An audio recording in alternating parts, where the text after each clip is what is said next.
The Broken Brain is sponsored by Give a Derm, excellent and 100% natural skincare products. Go to www.giveaderm.com. Make sure to use the code BrokenBrain at checkout for a 10% discount. The Broken Brain.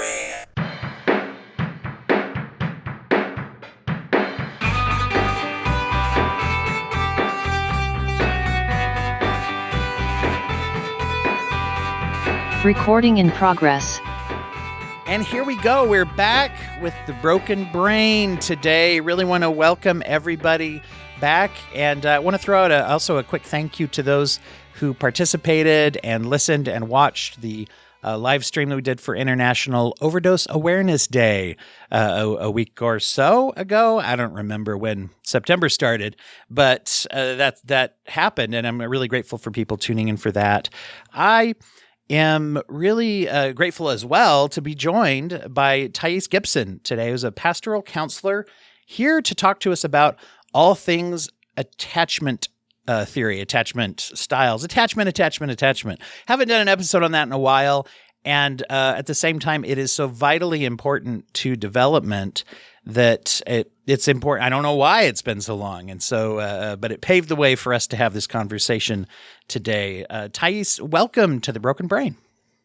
Thank you. Thank you so much for having me. I'm excited to be here with you. Would you go ahead and introduce people to you and just tell them a little bit about your background and how you got into this murky business of counseling that we're all in? So I would definitely say it started with a personal journey. I definitely went through a lot of big sort of childhood attachment challenges myself. Saw a really, really messy divorce, lots of chaos in my home on and off growing up. And I think I, from a very young age, was sort of like, why does it have to be this way? Why can't there be an easier way if people love each other? And really wondering about that. I was an athlete in school, and to make a very long story short, I basically had a knee surgery my scouting year.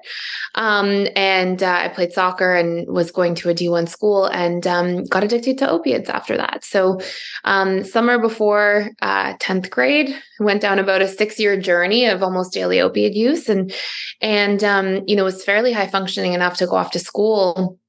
But in one of my psych classes one day, somebody said to me, well, the conscious mind can't outwill or overpower the subconscious mind. And for me, that really illustrated this painful journey that I was on, where if anybody's ever struggled with addiction or any kind of really painful habit, you're all the time telling yourself, this is it, this is the end, I'm not going to do this again. And yet you go back and go back and go back. And that line really hit me in a profound way, because I realized, it's not that I'm weak or not good enough or a failure that I can't kick this habit. It's actually something happening between my conscious and subconscious mind. So I became extremely interested in that topic, and went on to stick around in school for quite some time, but also did about 13 different certifications, starting with hypnosis, NLP, a lot of these sorts of dynamics.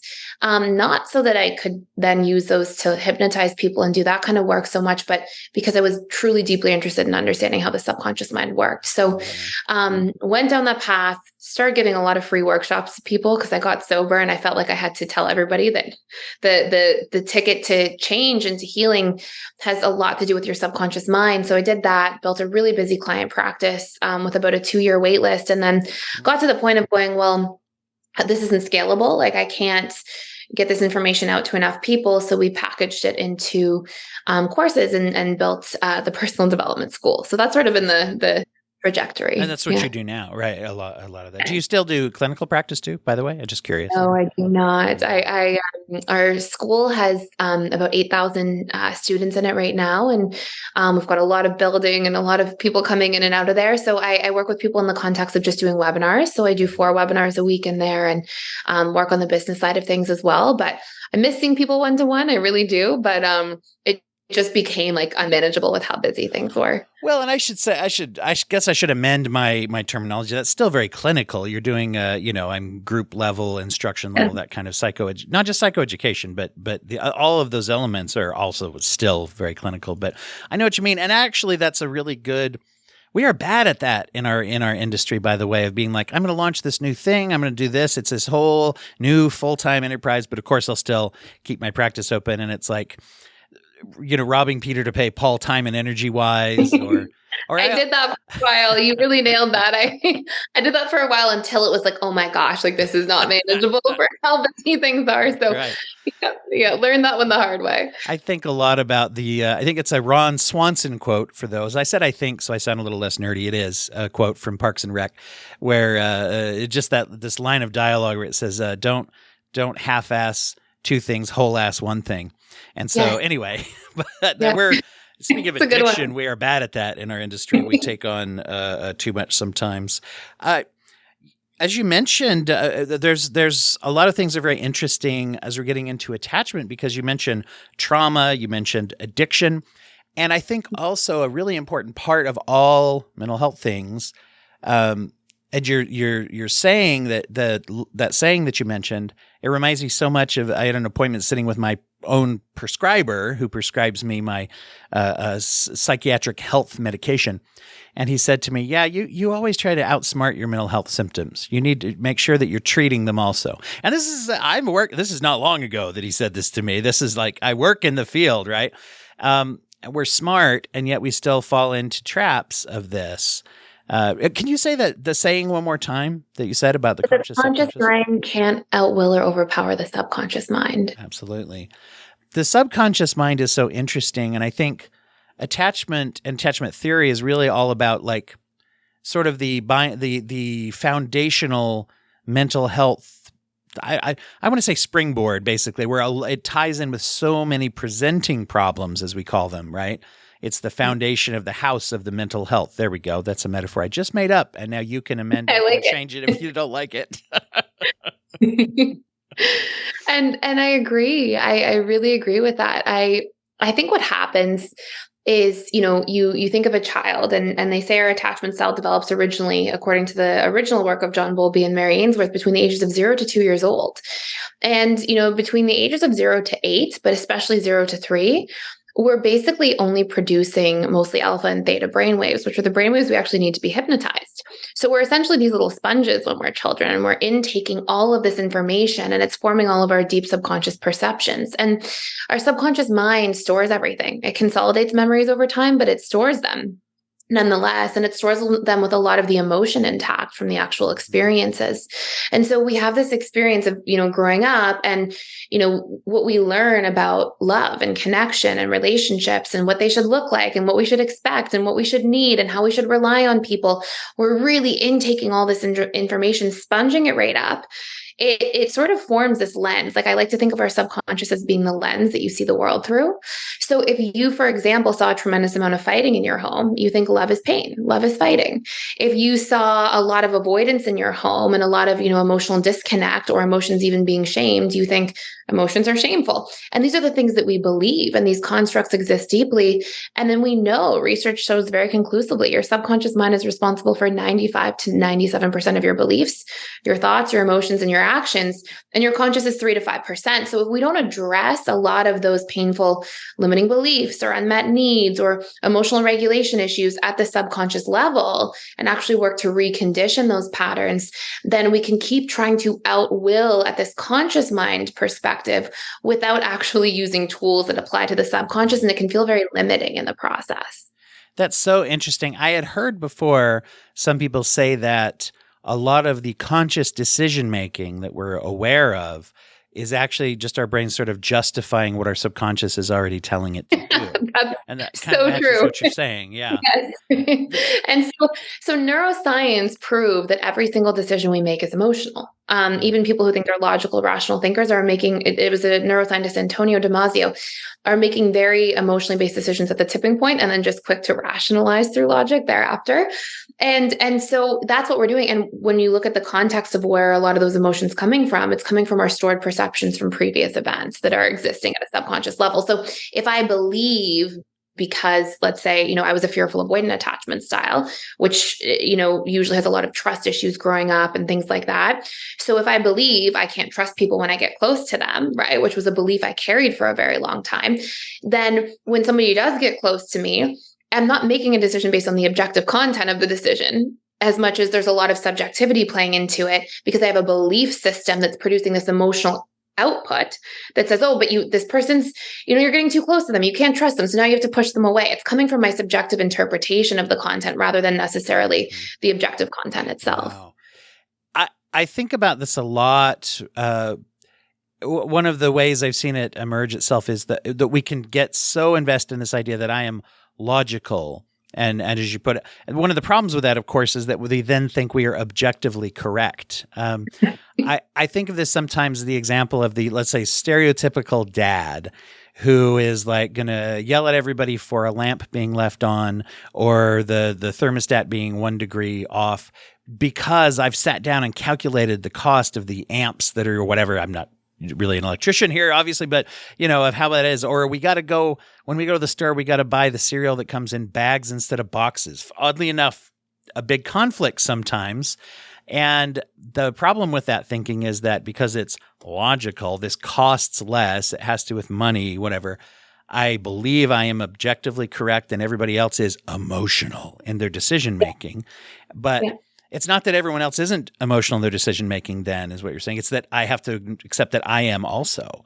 Even if there's those numbers there's some value, there's some attachment thing subconsciously, and it causes me to discount other values that might be more important, like yelling at my kids every day might have a cost also. So there's 2 layers to that, right? There's like the deepest layer, which is that people are also wired differently to prioritize different things because we all have different subconscious needs. So, some people might be too busy trying to make sure that the rest of the house is clean or that the kids are happy to be paying attention to those smaller things. And so their subconscious is actually skewed towards just different priorities. We all have subconscious specific individual needs that drive us. And our reticular activating system in our brain will actually filter out information according to that stuff. So, we'll have sort of a filtering system. So that's one aspect of it. But the other aspect is like, if somebody wants to work on, changing the heat or the thermostat, how are they responding to that? If somebody's like just gently reminding and being healthy in that case, then okay, they're taking a healthy action based on something that makes logical sense. But if somebody is yelling at the kids, then we lost the plot, right? We're now trying to do something to produce benefit over here while producing detriment on the other side of it. And if somebody's not able to self-observe and gain insight into how they're reacting to things, what's probably happening in that kind of situation too, just to give context, is like, let's say that this man who's the logical father, let's say he's, really worried about the extra degree of the thermostat. And let's say, that has merit, right? It saves money. But if his relationship to it is that as a child himself, part of his attachment challenges were that he grew up in a household that was impoverished and struggling, and he had a lot of lack mentality and lack beliefs, which would make justified sense. He might make it mean, well, if we run out of money, I'm unsafe, right? Because maybe he felt unsafe in childhood. So he sees the thermostat. His subconscious perceives the thermostat not as the objective thermostat, but as, my family, making us all unsafe because they're not taking accountability for money. That stored subconscious belief of I am unsafe when he perceives the thermostat that way subjectively then produces this emotional output of feeling frustrated or out of control. And then he projects his frustrations by yelling. It's like the whole experience is not the thermostat itself. Like everything affects us based on our subjective interpretation according to past subconscious storage. One of my first introductions to mental health was just an undergraduate psychology course, and the guy teaching it was very much a cognitive behavioral therapist. And this is, by the way, a while ago. So let me just put so this is probably the late 90s, okay? And I remember him bringing up the idea in the class that there was some debate over whether or not the subconscious even existed. And now, as you put it, like neuroscience and all these things, we talk about it a lot nowadays, right? Absolutely. And originally, like one of the problems I think that the CBTers of the world had with it was the original belief was you just cannot access it. Psychoanalysis had some ideas that if you talk in certain ways for a long amount of time, you would influence, but subconscious is not accessible to us. And I feel like from what you're talking about is like, actually, that's not the case. Not true. Yeah. Yeah. So there's a couple things. So there's a couple distinctions to make. So there's a difference between the subconscious mind and unconscious mind, and I think that people often use them interchangeably. The slight difference is that the subconscious is actually the space you can retrieve information from. It's just out of your conscious awareness, whereas your unconscious, it's a lot more difficult too. And so if you think for an example, let's say somebody drove home from work. On the way home, they got into a really bad mood. They, went home, drank a bunch of wine or binge ate a whole bunch of food, or, they have this sort of painful coping mechanism. It's not in your conscious awareness on the drive home per se. It can be for some people that, why they got into a bad mood. But if they realize, okay, you know what? On the way leaving work, my coworker gave me some feedback, and I realized that, what I'm feeling is that my coworker gave me feedback. I took it as criticism, and I actually have decades of criticism from both of my parents, and I would feel really small and I would feel really helpless when that happened. We can start, inferring and making these connections through introspection.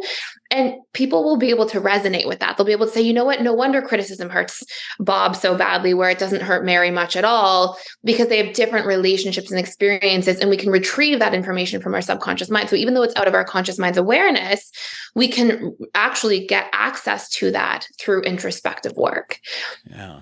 So when we talk about the even just the underlying values, which we can pull out and identify, it's funny, going back to the stereotype dad example, he might even be aware, oh, yeah, I grew up poor, so we're not wasting money in my house.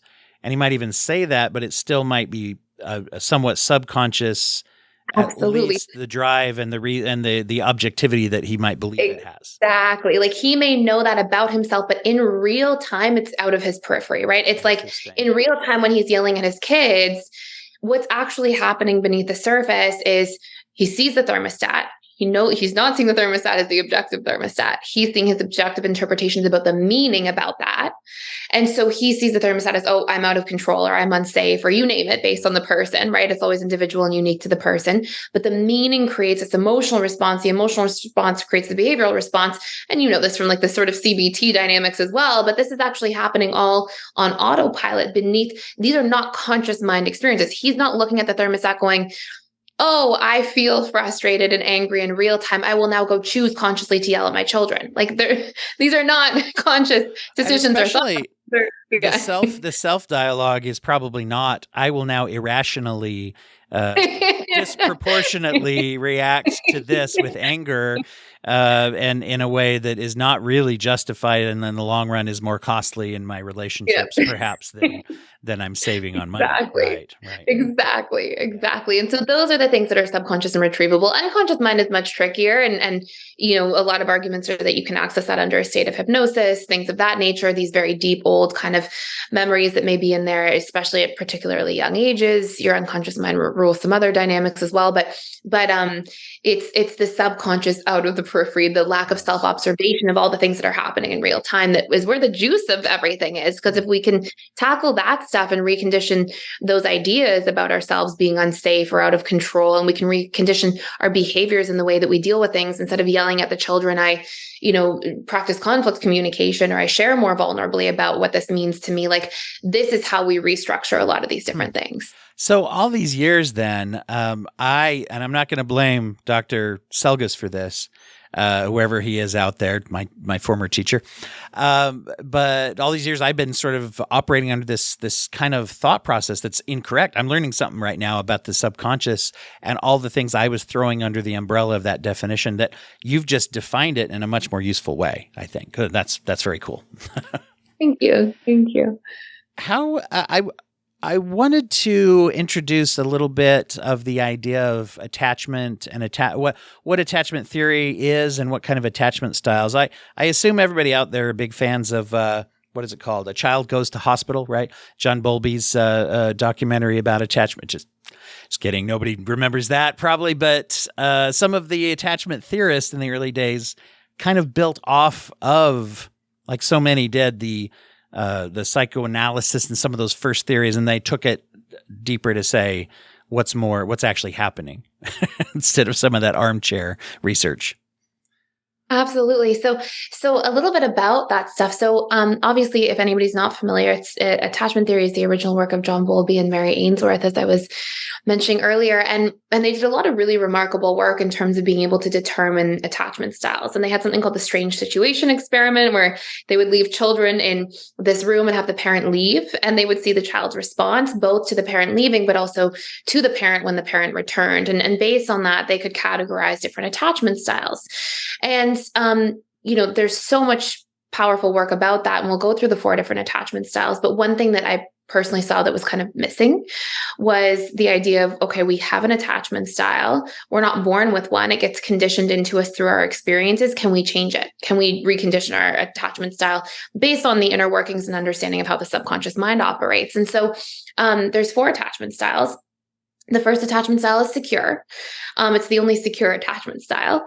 And essentially, some of the big mechanisms that will happen for children in order to become securely attached are, number one, their parents express a lot of approach-oriented behaviors. So if a child cries, the parents go towards the child. They try to figure out what's going on with the child.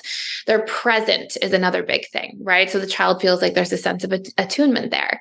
There's a sense of, as children even age into, after being a toddler, they negotiate needs with the child, right? If a child says, Mom, I want candy, it's 11 p.m., the mom doesn't have to say, okay, I'm going to give you candy and adopt a permissive style of parenting. But the parent can say to the child, you know what, honey, I know you want candy. I know candy tastes great. And you're going to have a stomach ache and you're not going to sleep. If you eat all your dinner tomorrow, we can have a little bit of candy after dinner. So there's this ability, even though the child may have unhealthy needs or preferences, the parent can negotiate while also validating the child's needs, validating the child's experience, seeing the child as a unique individual. And so these major characteristics go into a child. Essentially, if you have a lot of approach-oriented behaviors, you feel like your needs are worthy of being seen and heard. You feel comfortable communicating and expressing yourself, because when you cry, you actually get positive reinforcement from the approach-oriented behaviors from the parents. Essentially, because of these things, children grow up with a greater sense of self-worth, a greater sense of trust, and a greater ability to feel like they are worthy and deserving of their needs being met and taking up space. And if a child feels like their needs are also validated, they also feel safe expressing not only their needs to others, but their boundaries. And so we'll tend to see, this is the secure orientation of people, and they just do a lot better in relationships statistically, because that makes your relationship life much easier. And they also have, because they were attuned to, they have a more regulated nervous system as a result, and they have a greater ability to attune to others, and hear people and be present with others as well. And relationships feel safe. Then we have our 3 insecurely attached styles, which are the anxious preoccupied, the dismissive avoidant, and then the fearful avoidant, also referred to as the disorganized attachment style. And for the anxious one, this will be the person you see in relationships, if your audience isn't familiar, where they are clingy sometimes. They may call a lot. They go from relationship to relationship. They can be afraid of abandonment. And essentially what happens in this individual's childhood is usually there's a lot of incongruency or inconsistency. So for example, you might have these, kind relationships to your caregivers, and they may be warm and available when they're there, but maybe they work a lot, or maybe they take trips a lot. And so there are these positive emotional associations about closeness, but they feel like they're constantly being taken away. And so it feels like there can be a real abandonment that happens, like a bad divorce and a parent leaves, but more often than not, anxious preoccupieds form because of perceived abandonment. So, parents are there, then they're gone for 11 hours, then they're there, then they're gone. And so it really dysregulates the child's nervous system, but it doesn't give enough negative emotional associations where the child just breaks off and says, okay, I'm just going to be independent. So instead, their whole personality ends up revolving around, how do I maintain proximity? How do I get closer? And they people please a lot as adults. They are boundaryless the vast majority of the time because they're scared to set boundaries and then lose somebody. Their big preoccupations and fears have to do with being abandoned, alone, rejected, excluded, not good enough. They tend to be very hard on themselves. And they tend to end up, unfortunately, being attracted to people who are quite emotionally unavailable. And so they'll see a lot of these painful dynamics in their relationships where they're terrified of this, and their worst case scenario fears come true. And oftentimes then they're blamed for that as well, right? I mean, I don't know how many people I've worked with who've been told by loved ones, "Oh, you're just a terrible judge of people. You're just, the term a-hole magnet has been thrown around, especially and disproportionately thrown at women who are in abusive relationships. A lot of times, I've never liked that. But what you're describing here is one of the reasons that is not accurate is it might not be totally inaccurate that someone has bad judgment, but you're saying that's just a very surface level description, especially when it's all about just blaming the person, because you're talking 100%. about the underlying reality of what drives that. 100%. And people stay for reasons that are specific to them. Like a lot of anxious preoccupied stay in bad relationships because the fear of abandonment is greater than the pain of the relationship. And so it's like the pick your poison, right? So if the pain, because we store everything subconsciously. So if we have a lot of abandonment wounding, then our subconscious essentially taps into that. Like, no, I'm not ready to relive this degree of pain again. I'd rather just stay and be unhappy than go through the full abandonment. And so it's interesting too, like when you see somebody who's anxious and they are clingy or needy in relationships, the other part I think is so, misunderstood is like, people are like, oh, they call too much. They text too often. Oh, they're too needy. And it's like, sure, they may have these expressions of those behaviors, but the reality is they're actually having a trauma response. Like when they're in this dynamic of panicking that somebody's leaving, their nervous system is dysregulated. They're in sympathetic nervous system mode. They're actually in suffering, just like all the other attachment styles have their own variations of trauma responses. So I very much agree with you that there's this sort of element of they get a hard time. And it's like, well, if you dug a little deeper, then you might see what's really going on. But most people obviously don't do that. It's easier to blame people. Then you can just wash my hands of it and say, oh, I already told him to knock it off. Right. Always easier to blame what we don't understand. I do see that. And I think I cut in before you finished you said there are 3 attachment styles. Okay, I'll go to the other one. Yeah. But it reminds me of many times where I've worked with people with a foster or adoption scenario where maybe a child comes into their home who has a lot of trauma and things and has attachment disruption of one kind or another, of how frustrating, because as you mentioned earlier, it's not that the kid's not smart, and when they're sort of lined up, all the ducks in a row, the wind blows the right way, whatever, they have a great day, they have a great week, whatever. And then all of a sudden it's like, oh, they're lying to me, and they're lying to me in ways that are ridiculous, and they know I can disprove. And so that means they're being malicious, or somehow that means they're not intelligent, or somehow that means all these things that are not actually what's going on, because we don't understand attachment. We're not educated in it. Absolutely. And I think that that's, it's such a great way of illustrating the difference between the conscious and subconscious mind, which is like, you look at the anxious preoccupied, how many anxious preoccupied people that you worked with have been like, I get stressed, so I shut off my phone, I put my phone away, I try to not call, and their conscious mind knows better that this is not the most adaptive behavior in this situation, but their subconscious repeats the behavior anyways, right? And it's this friction because we have these coping mechanisms that we've been programmed to try to utilize that have worked for us as children. But until we recondition them and realize, hey, what worked as a child may not be the healthiest thing for us as an adult, our subconscious is running the show. And so we'll continue down these patterns and sort of rabbit holes. And we can talk about like reprogramming and stuff at the end at some point, but important to recognize that.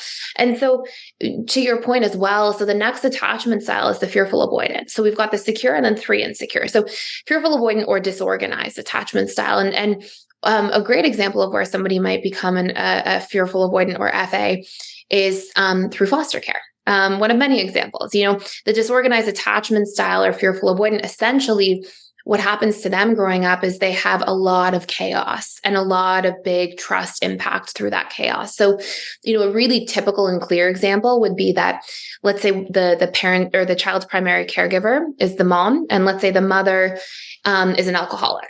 And so some days the child comes home, the mother is drinking and she's in a great mood. She's happy, she's loving, she's extra sweet, extra kind. Other days she's drinking and the child comes home and the mother is drinking too much, but she's in a really bad mood. She's scary, she's angry. Another day mom's sobering up and she feels guilty about her behavior. So she's being extra sweet and loving and nice. Another day mom's sobering up and she's terribly grumpy and she's harsh and cruel and critical.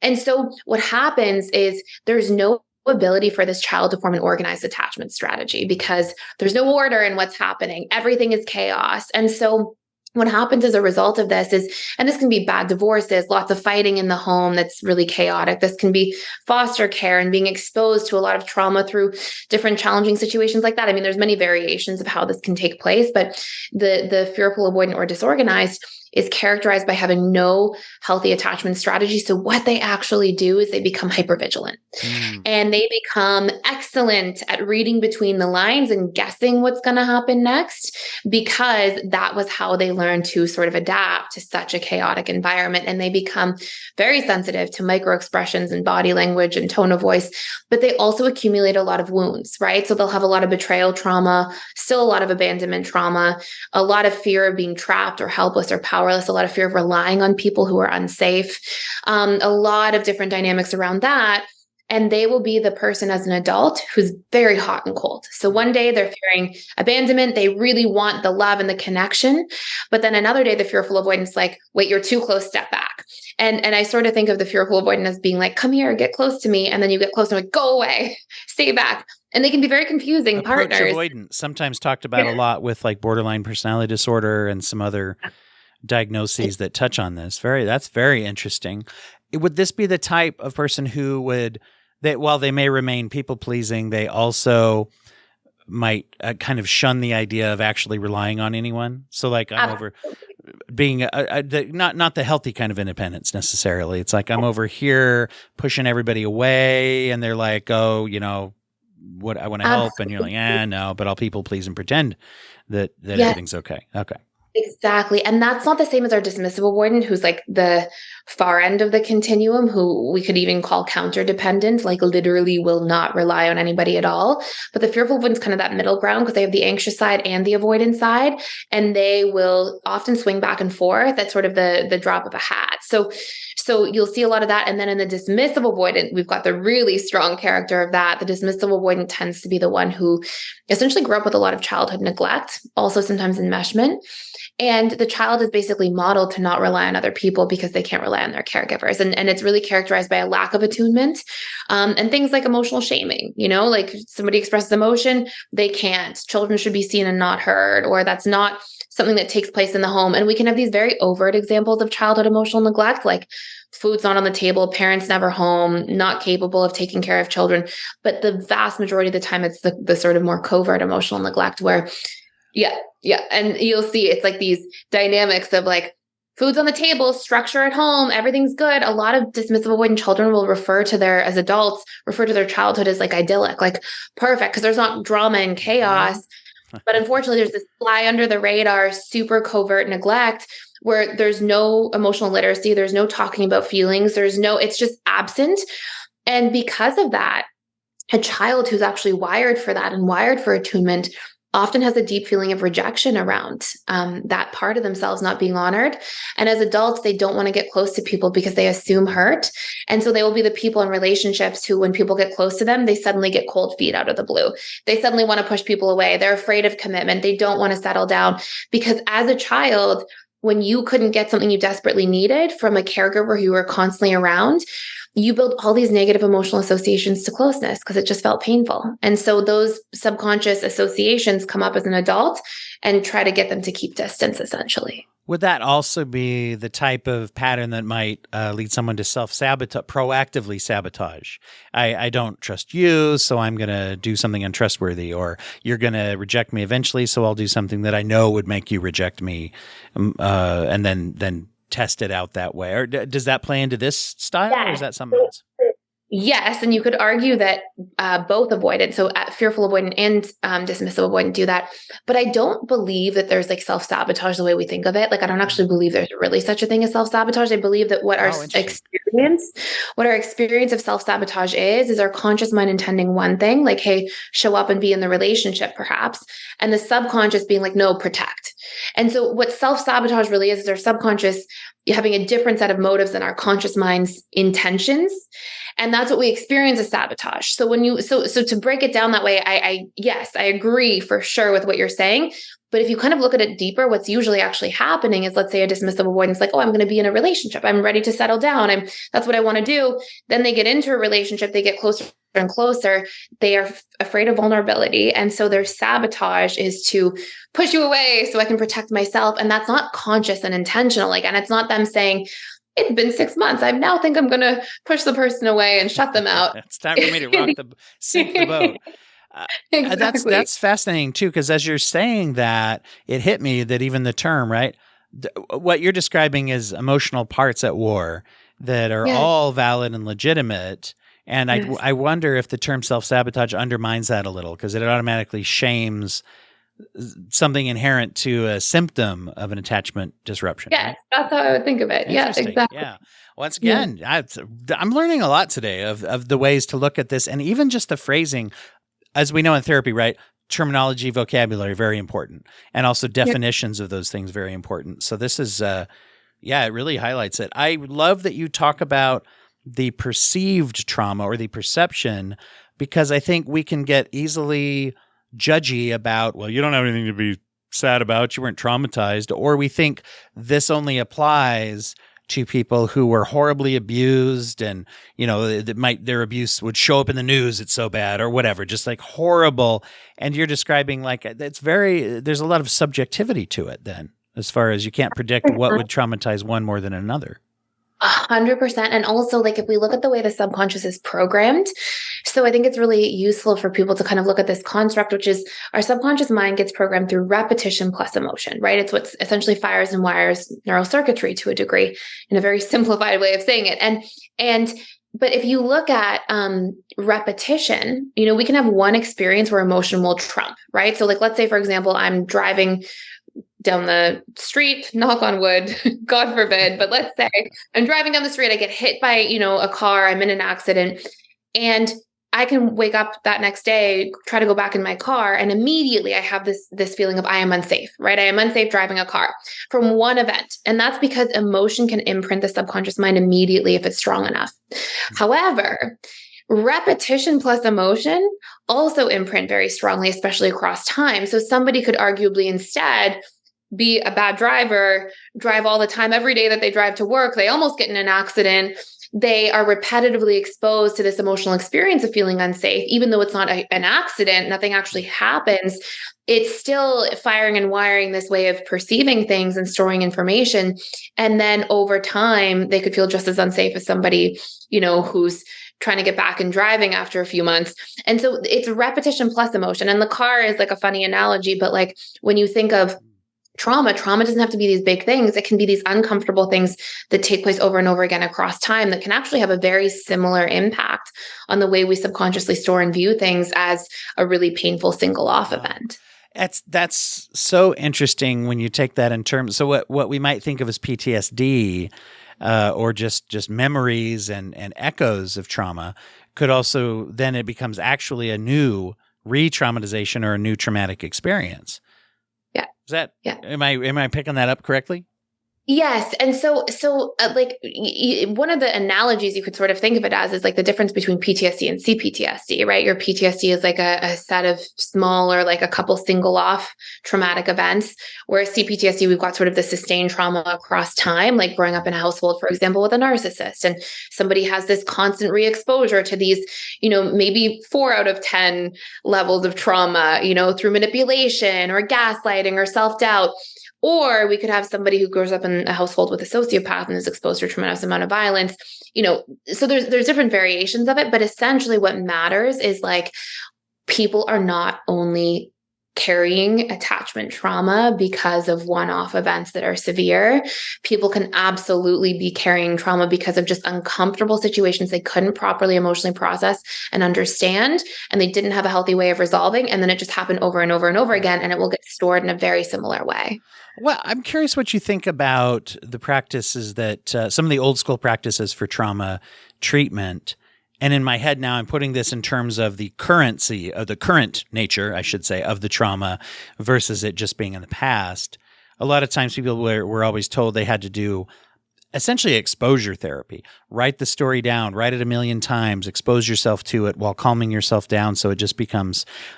that's complicated, though, when you talk about it's still going on. Either those memories are a re-traumatization, or, as you put it, if a caregiver is a narcissistic, toxic person, they probably didn't stop being that way. And most people don't completely remove that person from their life. If it's a caregiver or parent, they're still around. And so are we exposing ourselves to re-trauma if we fall? Is that a possibility with exposure therapy? What do you think? So I'm just making this up now as I'm going along. I want to see your reaction. I love this. I mean, I'm sure you've seen a tremendous amount of people do exposure therapy and have essentially reverse effects, right? Like have some painful effects from that. And it's because exposure therapy, I believe for it to be done properly, should also be paired with like reframes cognitively. Like if somebody's doing exposure therapy, so here's what I believe about this kind of work, right? And this is actually a form of subconscious reprogramming. Let's get into that. That's really cool. Like because it really goes hand in hand. It'll come back and tie into your question about exposure therapy. When somebody just relives the traumatic event and just repeats it back, yes, there are, in my opinion, huge elements of re-traumatization if it's not handled correctly. But I don't believe that trauma is stored just in the event itself. The real trauma is stored in what we make the trauma mean about ourselves. So for example, let's say that there is a traumatic event and somebody says, let's say somebody gets abused and they say, I am trapped, I am helpless, I am powerless, I am unsafe in the world. What happens is you could make the argument that now Sally, who was traumatized through abuse in the home at 8 years old, now Sally's 38 years old, and she still is feeling this. These things still come up. Well, how is that possible? It's 30 years ago. Well, it's only possible because the subconscious has still stored these beliefs about herself because of the inferences she made about the event. So our subconscious is very survival wired, but it wants, at the end of the day, certainty. So if Sally's abused at 8 years old, her mind will infer something about it. We'll give it meaning. So we'll say, okay, I'm abused because I'm not good enough, or I'm abused because I'm unsafe. I'm always going to be trapped. I'm always going to be helpless. So what happens is when that's imprinted to her subconscious, she still stores that and is affected by it 30 years later, not because she's necessarily even reliving the childhood memory all the time. She's reliving the meanings from the childhood memory that she's stored and seeing the world through at a subconscious level decades later. And so what I believe is, yes, we can like use things like exposure work. Like, let's say, for example, set a boundary to somebody who feels unsafe, right? Like your boss in the workplace. And we could argue that, you sort of relive these stored subconscious associations. It's sort of like going down a different rabbit hole now, but we could go back to old memories about things, but we would have to say, okay, but I'm safe now. Yes, I went through that. I'm safe now. Here's how I became safe in my adult life. Here's how I became, but I actually don't personally think that that's the most efficient way. I think that subconscious reprogramming, what we actually do, and there's a lot of different tools. We have about 21 tools or so to reprogram, but one of the ones that I find to be simple and most useful is we find what the meanings were that we gave to the traumatic event. We don't even unpack the traumatic event. We don't even have to go back into it at all because to your point, it can be re-traumatizing. We just realize that at a high level, I'm carrying this I am unsafe core wound. I am carrying this I am trapped core wound. And then what we do is we do two things. One of them is called auto-suggestion. So we take we isolate each belief. So, okay, I am trapped. And we reframe it. Okay, I'm free instead. And the subconscious mind doesn't speak through language. Okay, so that's why I don't believe in affirmations that much, because it's just like you're just feeding language. Yeah. Like if I were People to say who to you, heard me on the show know that, I have an issue with. I always say I'm one of those therapists who's not a big fan of positive thinking. I always have to explain that though, because people are like, "What does that mean?" But there's a certain. If you like it, you like it. If you want to hang up a poster, hang up a poster, but it's not really. It's not going to make the impact. Exactly. And so you take the belief because of the old trauma that you're living with still, you reframe it. And then the subconscious speaks in emotion and imagery. So what we do is you're most suggestible. In other words, your subconscious is easiest to reprogram the first hour you wake up, the last hour before bed, because of the brainwave type that we're producing. And so you get people in this space to take these old beliefs they've acquired about themselves because of past trauma. We reframe them to the opposite. So I am free instead of I am trapped. I am safe instead of I am unsafe. And we get them to come up with 15 pieces of evidence per day for 21 days. You hear, 21 days to break a habit. That's because it's roughly 21 days to create strong enough neural networks that recondition. And so it has to be evidence because evidence contains memory, which contains emotion. Okay. So if I say to you, close your eyes and tell me your favorite childhood memory, you might close your eyes and tell me, and you might smile, and your body language would change because within every memory, there's actually emotion. Now, remember what we said earlier? We said the subconscious is reprogrammed through repetition plus emotion. So what we're doing is we take this old I am trapped wound that is why the trauma is still affecting you all this time later. We go, okay, I am free. We look for 10 to 15 pieces of evidence per day, 21 days for why you're free. And we get people to get really specific. Wow. I like that. So that's very good. Yeah. Yeah. And it's quite simple. Like it sounds complicated right now, but as you go through it, so like, let's say you close your eyes, you're in that suggestible state and you're thinking of, or you can even write it out. I am free because I'm in a free country. I am free because I no longer have unhealthy people around me. I am free because I am growing every day and making my own decisions. When you get really specific and give pieces of proof, right? You see, okay, I'm free because I've got healthy people who support my freedom around me. You think of that friend of yours, you think of, and it actually elicits an emotional response.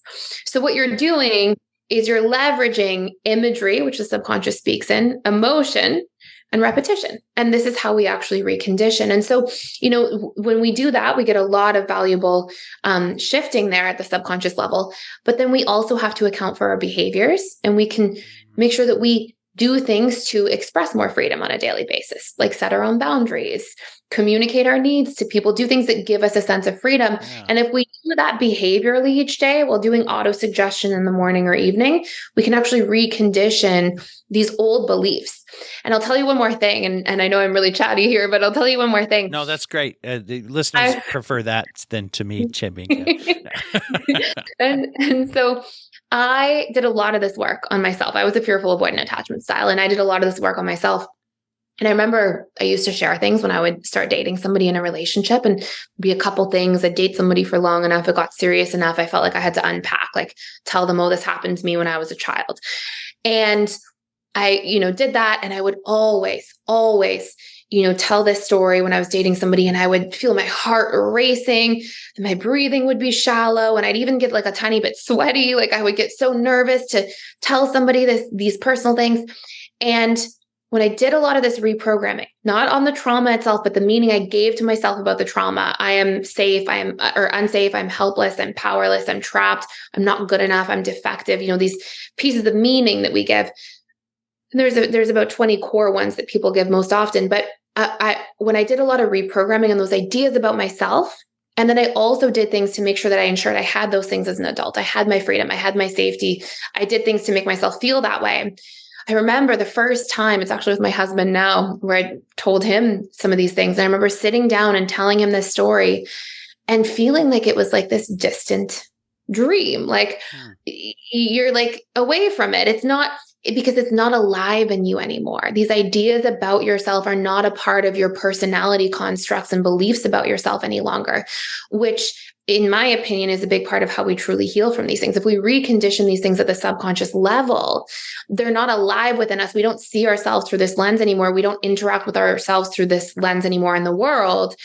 And so, for me, it was like I relearned how to trust. I learned to feel safe in relationships, didn't feel trapped. So when we can recondition these ideas, in my opinion, it's very much healing from the trauma without even having to go and unpack and relive all the memories of trauma itself. Wow. Okay. The first thing that came to my mind as you were talking about, let's see, how many did you say? 15 things in each day for 21 days? Did I get the number right? Yeah, 10 to 15 pieces of evidence. Pieces of evidence, yeah. That's the first thing that I thought was you'd run out pretty quick. I don't know if you can reuse, but it ties in with the choices then of saying, let me do things also that show me that, because then I kind of have to, because it's like that's enough that I have to really start thinking to get some. Or can it be the same? Do I get up and list the same 10, or is that counterproductive? Absolutely. So you're trying to elicit repetition and emotion, right? And imagery. So it doesn't have to be novel things every time. Yeah. It doesn't always have to be novel things. It tends to work better if you are doing novel things because, of course, you said you're doing the behaviors as well. But the main thing is it doesn't have to be huge things. Okay. So it can be, I'm free because I drove my own car to work today.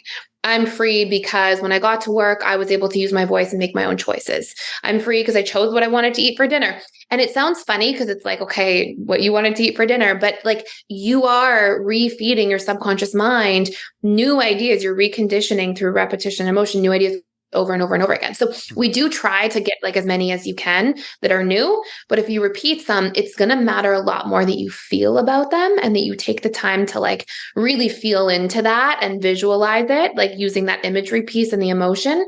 And if you repeat some, it doesn't make a huge difference. It doesn't make or break anything. But you can for sure at the same time. Wow. Yeah. And that seems so useful because then you're going to start seeing those things because I need some for tomorrow at first maybe, but then you're reconditioning in a way to remind yourself. It reminds me that listeners on here know that I've been doing kind of my own personal journey in the way that I'm doing therapy. I've been learning and incorporating EMDR more with my clients and IFS more with my clients as well. I heard you talk about the parts work a minute ago. Yeah. And that's interesting because in that terminology, you'd be saying that there are basically there are parts that get stuck and they still view my part who is doing this might still view me as that vulnerable 8-year-old. It doesn't have like a little window to see my life and go, oh, wait a second. No, you're old and grown up and you got resources and no one's going to treat you that way or whatever it is, right? To say that you can meet some of your needs and you are meeting many of your needs. And so that was a tie-in for me when you say that. It's like, oh, trying to teach myself at maybe that subconscious level, trying to train myself to believe that I'm not that vulnerable anymore and that I'm safer. Is that exactly? You tell me. So yes, there's a quote that I love from Dr. Gabor Mate. He says, trauma is the things that did happen that shouldn't have happened. Like somebody's abused, right? And then we give it meaning. I am unsafe. I am betrayed. I am trapped. But it's also the things that didn't happen that should have happened. Mm-hmm. And that's like being attuned to as a child, being able to express yourself emotionally, being able to. And so in the context that you're saying, the way that I think of this as, and again, it's like a lot of similar things, but in different sort of formats, is that we have core wounds, which are these deep subconscious ideas we have about ourselves because of the things that happened that shouldn't have happened. The abuse, the bad divorce, the unsafety in the home, like these dynamics. Whereas there's also the things that didn't happen that should have happened. And that's that you had unmet needs as a child. And so what we have to do is we use our conscious mind to essentially reparent our subconscious mind by figuring out the biggest unmet needs that we had as children. And of course, the interesting thing about the subconscious is that it determines the relationship you have to yourself. So if you take a dismissive avoidant, they got a lack of emotional nurturing in childhood, a lack of attunement emotionally. Guess who is the greatest neglector of their own emotions as an adult? Also the dismissive avoidant. So what you'll see is that we have to isolate the biggest unmet needs that we had, and we have to learn to give those to ourselves. And that's kind of more what you were saying with the parts work, is to see those, sort of re-nurturing those components and giving to ourselves what we didn't have access to in a sense. And I think of that as more of like the unmet needs side rather than the core wound side. But I find that if we do both of those things, we change the painful ideas we have about ourselves because of trauma, and we give to ourselves what we couldn't access in times of trauma, those two things have a profound healing impact on the subconscious. What are your thoughts about the usefulness or modern usefulness, current usefulness of diagnoses? I know some of these techniques and things don't necessarily differentiate so much by diagnosis as they do by other factors like attachment style and things. I think that they're super beneficial. Absolutely. And I think that they're beneficial in the sense that they can help more clearly isolate a problem, which in order to solve anything, isolating it clearly is the first step. But I think that there's, that can't be the end road. Like it can't be, okay, now you have this diagnosis. Now you, hopefully that's not happening too much overall, but I do think there's an element of making sure that, if somebody's diagnosed with something, they don't just see themselves as this new identity forever, because that can have its own detriments to it. They take that information to more clearly isolate root cause of different issues and be able to dive in and heal at that level. Interesting. I worked in a place in community mental health oftentimes, and this was literal in the building I worked in. You'd walk in, and if you were in the substance abuse treatment program, you'd walk to the right. And if you were in the mental health treatment programs, you'd walk to the left, to that wing of the building. And that's fine. Obviously, there's little wrinkles to things that are different. However, I caught on at some point that many of those in the administration, especially those who were maybe not clinicians themselves, they looked at that as like, oh, so which side of the house should they be on, right? Which should they be down here or down here? And it's like, I think there's some wrinkles, kind of maybe a similar vibe to what you're saying. Yeah, but really, it wasn't like we were doing something weighed. I worked in the substance abuse wing for most of my time there, although I kind of floated around. My office stayed in the same place physically, but I worked for both departments over time. And I noticed that I don't do anything that different from, it was all mental health. It was all mental health, all right? It's all mental, psychological, emotional health. And and it's really interesting that a lot of these approaches, information, tools, reframes are useful across the board, for people without being like, oh, you're OCD, go in this room or whatever. Absolutely. And it's funny because so the things that we focus on from an attachment theory perspective is we focus on reprogramming core wounds, right? So breaking through limiting beliefs, these sorts of things, learning to meet your unmet needs, doing emotional regulation work through somatic processing techniques, right? Actually re-regulating your nervous system, all those sorts of things. And then we work on boundaries, communication, and behaviors, reconditioning behaviors. So if your, behavior is to, drink all the wine in the house when you feel stressed, we can actually recondition some of the relationship to that based on positive versus negative emotional associations that are stored subconsciously. That's kind of we can go down that rabbit hole in a second, but it's funny because if you target these 6 major things for anybody, they recondition these old painful ideas that they have about themselves or the world. You help them meet these deep unmet needs that they didn't have access to and that they're hurting over. You retrain their nervous system. You help them become able to communicate and set boundaries in their lives. And then you can do some behavior work. These things together, whether that's helping with addiction, whether that's helping with attachment style dynamics, whether that's helping with, success pain points that you're struggling through in your career, these things at root level, just to your point, the root causes of different dynamics. So they bleed out into everything essentially. Yeah. Well, it's such a great thing to be aware of. And I'm glad to see people aggressively using that. When I started practicing, it was just unfortunately uncommon that people would even ever talk about attachment, even in case staffings. And they definitely weren't educating people and teaching them about that with their kids or with their own selves. And so I'm so glad that this is a trend, and I'm glad that there are people out there that are doing this work that you're doing. Everybody who comes on the show, I want to give a chance for you to tell everybody a little bit about the work you are doing, where they can find you. But first, I want to ask my traditional question about charitable efforts. Do you have any kind of charities, nonprofits, or ways that you'd suggest people give back to the community, something near and dear to your heart, whether or not it's related to this topic? Yeah. So, one thing that, so we do something on YouTube where we actually take 4 of our videos every single month, and we actually just donate the proceeds from there to, different charities. And we actually let our audience decide. But I would say the one that's cool. Yeah, it's just we put out tons of videos. And so it's sort of a fun thing to do. And so we constantly have some in there.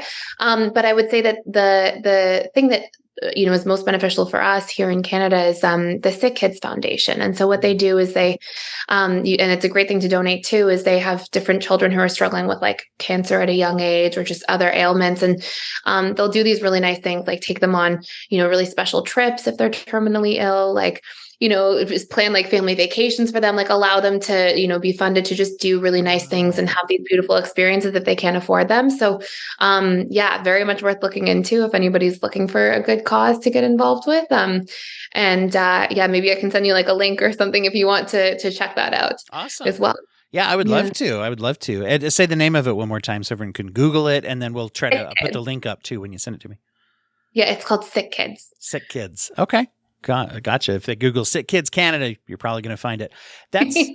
That's very inspirational as well, because sometimes some of those things fall through the cracks when it's like, oh, you're sick, you're just lucky to survive, right? And it's like we put so much emphasis on that, we don't think about some of those other aspects of life and how that can impact health. Oh, I appreciate that very much, very much.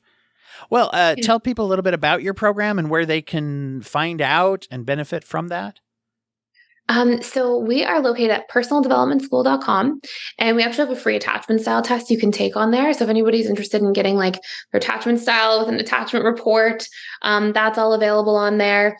And then I put out daily content on YouTube. So lots of, tutorials on there and information about the subconscious and how it works and your attachment style and just different ways of operating. And that is Personal Development School Thais Gibson. Say that one more time. For me, mostly I'm writing it down. Sorry. That's okay. Personal Development School Thais Gibson. That's on YouTube. That's the YouTube channel. Yes. Okay. Yeah. Gotcha. Anywhere in the socials, or is that basically that's most of where those are the main ones? But you can also go to Instagram. Personal Development _school is there too. Okay. Well, great. Thank you so much, and I hope everybody out there checks it out. Also, if you dig deep, as those out there know, I'm a big fan of advocacy and reaching out in your life.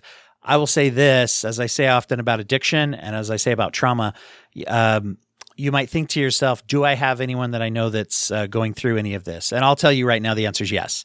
So if you look around in your life, you're going to see people who are struggling with things that have to do with attachment, maybe when we look in the mirror even. And so it's something to keep in mind and to share and put that on your personal radar as well. Want to thank everybody out there for listening today. And if you would like to get involved with the program, if you'd like to support or play a role, we have a new link up. You can go to dwighthurst.com/support. It's kind of got everything under there. There's a couple different ways to support the show. And rather than just mention them all every single time, everybody can go there if you'd like to get involved in that. Also, follow us on socials as well, at Break a Brain on Twitter, facebook.com/breakabrain as well. And I've been doing more and more on Instagram. And that one is at Brainiacs Ahoy, because Break a Brain it was already used on Instagram. So you can check that out there.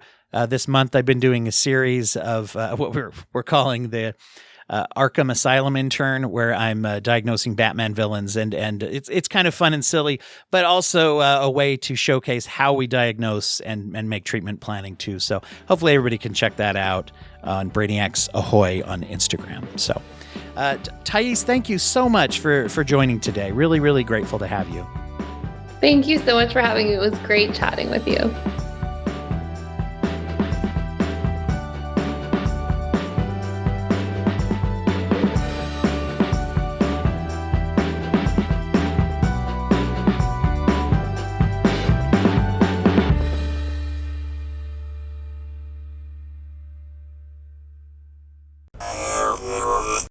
Thank you for listening to the Court and Parts Podcast Network. To listen to more Court and Parts shows, visit courtandarts.com.